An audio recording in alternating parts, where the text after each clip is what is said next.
Hi everyone, I am back after warming up the MamaSezz chili just in a pan. And I'm going to taste it now. I did top it with a little bit of cilantro and green onion just for some added color and taste, but I'm going to actually taste it without that. So let me get over here.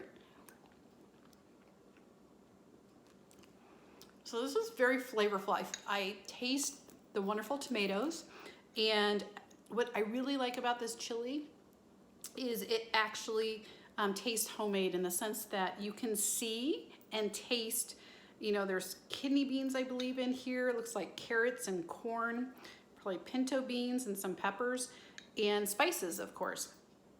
And some chilies are very, very mushy and just taste processed. They don't really have a flavor to them. This does, so I really enjoy that. And what I'm gonna have for dinner tonight, thank you MamaSezz for making dinner so easy for me. I'm gonna have my chili with a little bit of polenta, and I had some sari spinach and green peppers and tomatoes in my fridge, and I just whipped that up in a little vegetable broth, and I'm gonna have that all together.